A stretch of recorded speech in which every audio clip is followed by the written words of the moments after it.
Welcome to Low Talent Off-Road, where sometimes we do cool shit. So I'm solving a problem that I've had for a while today, and that is my Jeep feels like I am riding in a boat. I've looked at the anti-rock sway bars, and they're a good option, but I think I found something better.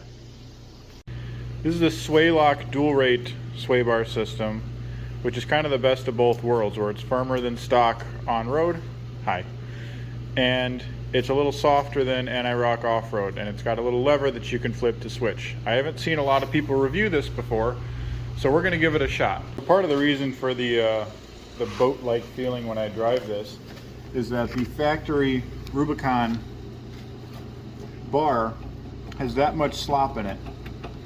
That other side is still connected. It's not moving. So that's a lot of movement before the sway bar even gets engaged. So I think this Sway-Loc is going to make a big difference.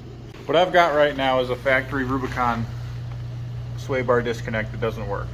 So we're going to take that out. We're going to take the factory rear sway bar out, and we're going to do some flex tests with it to see if we have a reduction in flex or an increase in flex. And then we're going to take it wheeling and see how it feels. Stay tuned. So this is going to be the first test with the factory sway bar still connected and installed. You're going to want to move.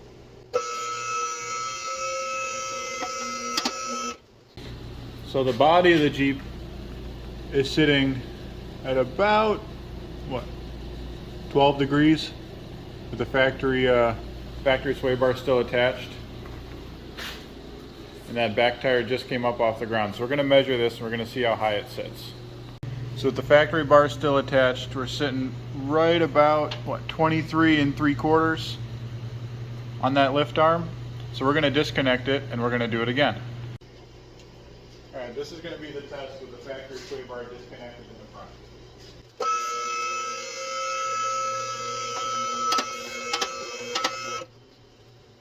front. So with the factory sway bar disconnected, we're sitting at 30 3/4, give or take a little bit on that lift arm. And we're sitting right at about 12 degrees again, so it stayed about the same.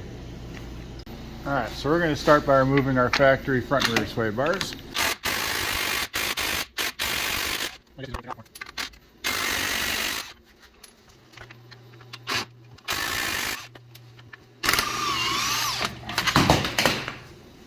There it goes, easy enough. Whole front's out.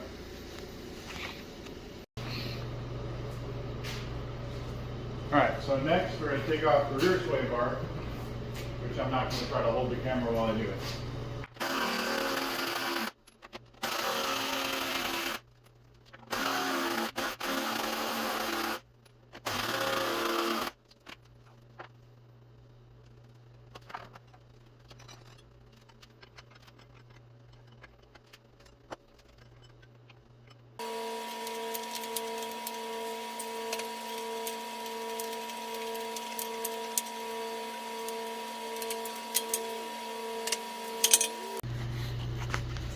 Once both the links are disconnected at the bottom and the top, you should be able to just grab this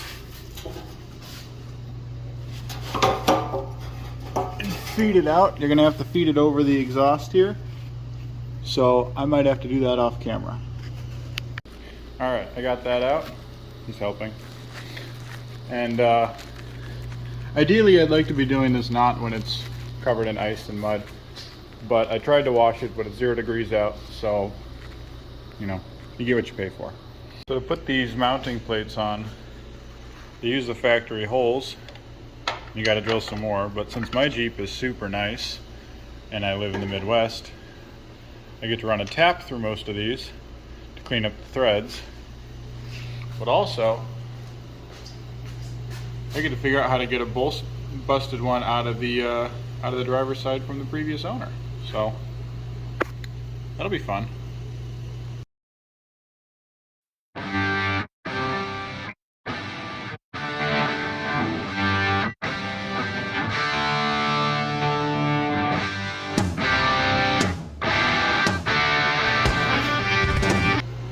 That's our welded stud.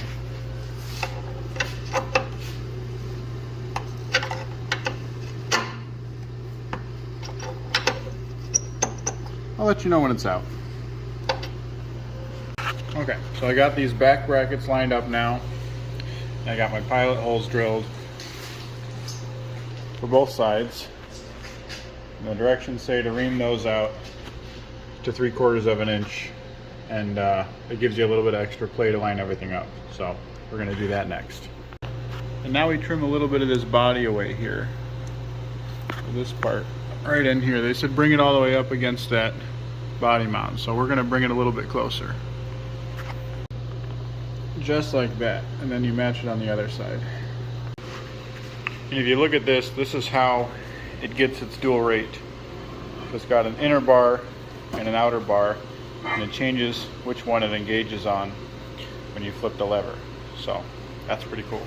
Once you got all that done, you start feeding the bars in there.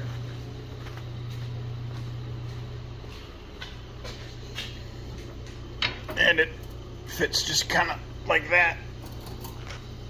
Once you've got all that bolted in, you start to figure out how your links are going to sit. They actually come in pieces, and you thread them together, and they're aluminum chunks. So you just figure out your links, and then you put them in. We are now on day 2 of this install for a couple of reasons. 1, the front didn't show up, and 2, I ran into an issue with the rear. What I got going on? That rear sway bar will bump into the tire when this tire flexes up. That's not surprising, because Sway-Loc says you need a 4.5-inch backspace wheel to make this clear. And I don't know what the backspacing is on my wheels, but these are 38-13-5s. And they rub my factory sway bars, they rub my frame, they hit everything. So I went and did the thing that I didn't want to do. But I figure if Whistling Diesel can run 5 of them and they don't snap off, I can probably get away with 1. So I ordered a set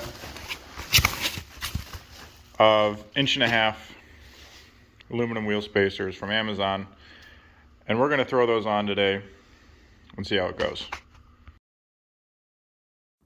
So I'm going to be honest, this install actually took quite a bit longer and took quite a bit more tools than I thought it would. You need to clearance the coil buckets on the bottom by cutting them in the front, clearance the upper coil mount on the driver's side to fit the Sway-Loc system, and then you need to weld on tabs to the axle side to reinforce the existing lower mounts.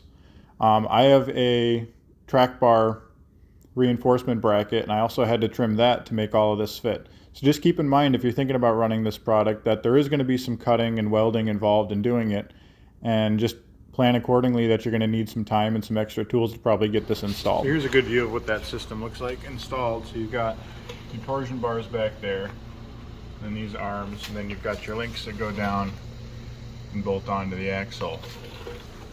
And I am prepping the surface for the wheel spacer using Loctite and an undisclosed amount of foot-pounds of torque, because don't do what I do. The parts for the front finally came in today, so we're going to get to that. We've got that box, the front mounts, stuff, figure out where it goes. But I'm going to get set up, should go together pretty well, and we'll see how it goes.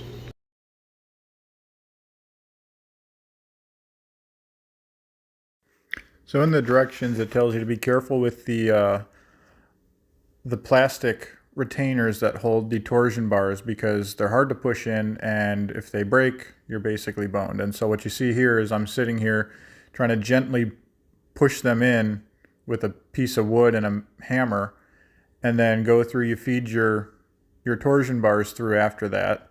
And once those are in, you can line up the brackets that are on the frame side of the Jeep and start to tighten those down once both of those bars are in. That takes a little bit of doing. It helped to put a little bit of grease on the inside and the outside of those bushings to just help them slide together a little bit better. And here you can start to see the angle grinder come out, because we're starting to have to clearance some stuff. And so this first thing that I ended up having to clearance was the track bar support bracket that I've got. It's a Synergy track bar brace, and you know that stuck way out, and so that was way in the way. And as I went through that, I got that cut off, and I got it to clear a little bit more, and then I had to trim up the body mounts on the front of the Jeep because the bar, when it swings up, will actually hit those, and so you have to cut those off a decent amount. And then the next thing that it hit was the upper coil bucket on the driver's side. And so as we're going through this, you're going to see the grinder come in and out quite a bit as you have to start clearancing a lot of stuff to get this system to fit. I think it's worth it, but it's up to you. Okay, I finally got the front all set up and the rear. Actually took quite a bit more modification and welding and cutting than I thought it would. I don't know if that's because my Jeep's just a little twisted or if that's just how it goes. But we're gonna set it up. We're gonna do our flex test again. We're gonna see where it lines up. All right, so this is gonna be a test with everything attached. So both front and rear sway bars are in street mode.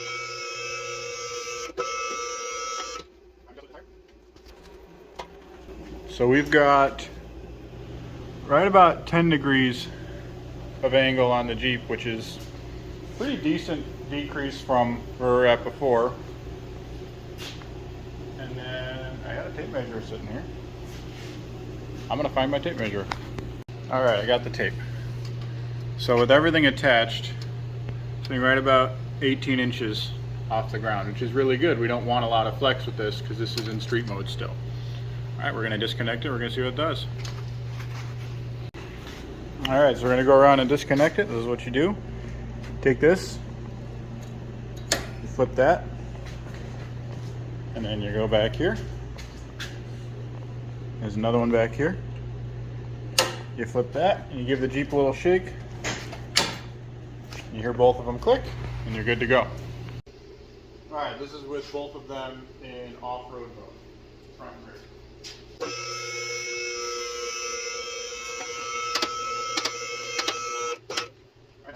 So we were sitting right about, is that 11 degrees, give or take a little bit. A little flatter than we used to be. And then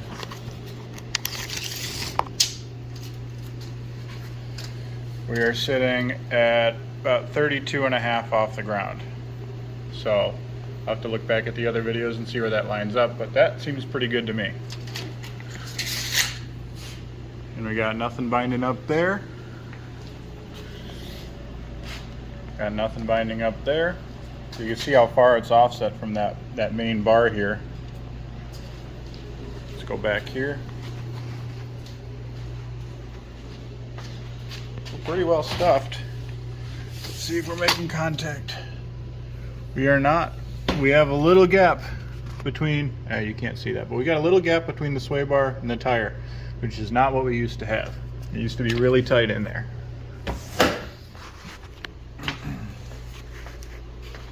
And this side, we got a little bit of space in here before that contacts. And yeah, no, I haven't washed it yet. We'll get there.